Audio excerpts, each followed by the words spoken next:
আজকে এত মজার একটা রেসিপি দেখাবো যা এর আগে হয়তো কখনো দেখেননি। আমার এই রেসিপিটা দেখে যদি এটা তৈরি করেন এক বাক্যে অসাধারণ হবে, চমৎকার হবে, খেয়েও মজা পাবে, রাঁধুনির প্রশংসা করতে বাধ্য হবে। আসসালামু আলাইকুম এভরিওয়ান, মণিমার রান্নাঘরে আপনাদের সবাইকে জানাই প্রাণ ঢালা ভালোবাসা। কেমন আছেন সবাই? আশা করছি সবাই খুব ভালো আছেন। আলহামদুলিল্লাহ, আল্লাহ রহমতে আমরাও খুব ভালো আছি। চলুন তাহলে আজকে কি রান্না করব সেটা দেখে নিই। এটাকে মুরগির ঠ্যাং বলতে পারেন, মুরগির লাথি বলতে পারেন, মুরগির পা বলতে পারেন। তবে কেউ বাজে মন্তব্য করবেন না, ক্যামেরার পিছনে সবাই খায়, আমি ক্যামেরার সামনে নিয়ে আসছি। রান্নার জন্য একটা কড়াই বসাই দিলাম। কি রান্না করব লাস্টে আমি বলতেছি, ভিডিওটা লাস্ট পর্যন্ত দেখতে থাকুন, মজা পাবেন, ভীষণ মজা। পেঁয়াজ দিয়ে দিলাম 1 কাপ পরিমাণ, তাদের লবণ দিয়ে দিলাম সামান্য পরিমাণ, যেন তাড়াতাড়ি পেঁয়াজটা বেরেস্তা হয়। পেঁয়াজ বেরেস্তা হয়ে গেছে, এবার তুলে নেব।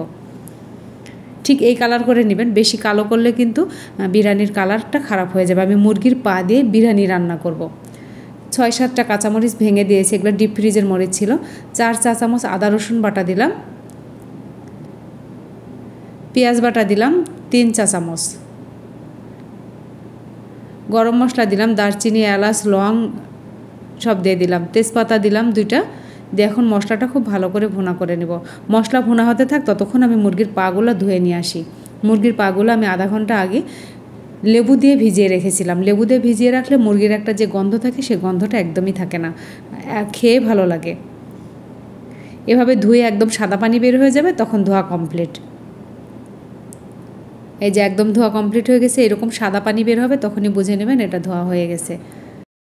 মশলার মধ্যে আমি এবার টমেটো সস দিলাম 2 টেবিল চামচ পরিমাণ, সয়া সস দিলাম 1/2 চা চামচ পরিমাণ, দিয়ে মশলাটা খুব ভালো করে ভুনা করে নিব ওপরে তেল চলে আসা পর্যন্ত।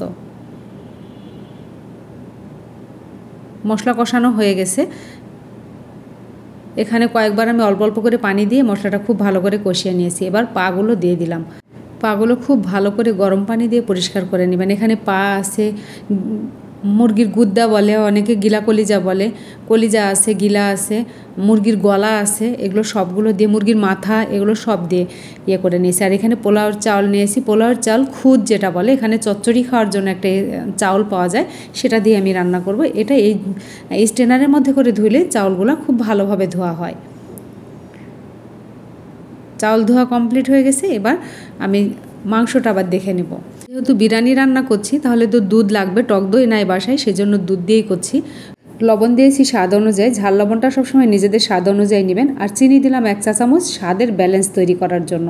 বিরিয়ানির মশলা দিয়ে দিলাম, দিয়ে খুব ভালো করে নেড়েচেড়ে ওটা হইতে থাকুক চুলায়, ততক্ষণ আমি পোলাওটা রেডি করব।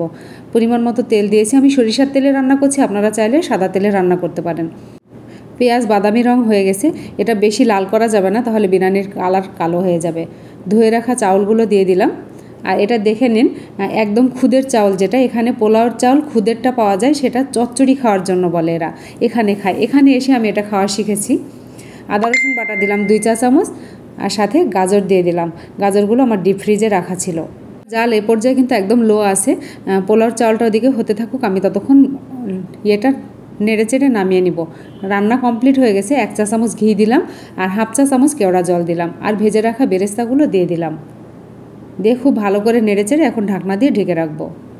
এটা রান্না কমপ্লিট, চুলা অফ করে দিয়েছি। এবার ওইদিকে পোলাওর চাল দেখি কি অবস্থা।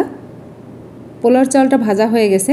চুলায় দেওয়ার পরে যখন একটা আঠালো ভাব থাকে, সেটা যখন ছেড়ে যাবে, তখনই বুঝে নেবেন যে পোলাওর চালটা ভাজা হয়ে গেছে। এখানে পানি দেবো 1 কেজি। 1/2 কেজি, আমার এই পটটা 1/2 কেজির পট। 1 কেজির কিছু কম দিলাম পানি, এখানে আর একটু দুধ ব্যবহার করব 1 কাপ পরিমাণ, তাহলে মোট 1 কেজি পানি হলো। আর চাউলের মাপ অনুযায়ী অবশ্যই পানি দিবেন। একটু লেবু দিলাম, কয়েক ফোঁটা। এই লেবুটা টক হবে না, কিন্তু পোলাওর চাউলটাকে ঝরঝরা রাখবে। স্বাদ মতো লবণ দিয়ে দিলাম। লবণের ব্যালেন্সটা অবশ্যই ঠিক রাখবেন, যেহেতু ওখানে পায়ের মধ্যে লবণ দেয়া আছে। বলক এসে গেছে, এখন নেড়ে চেড়ে ঢাকনা দিয়ে ঢেকে রাখবো। 5 মিনিট পরে ফিরে আসবো।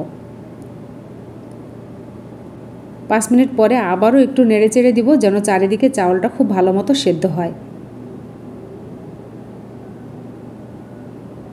একটু দেখে নিব সেদ্ধটা কেমন হয়েছে। পোলাও সেদ্ধ হয়ে গেছে। এবার মটরশুঁটি দিলাম।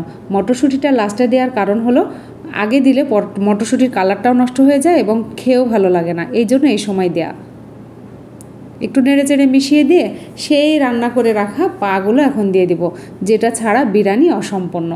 এটা যে এত ভালো লাগে খেতে, আমি অনেকবার রান্না করি, তো আমি রান্না করে খাই, মনে করলাম আপনাদের সামনে একটু নিয়ে আসি।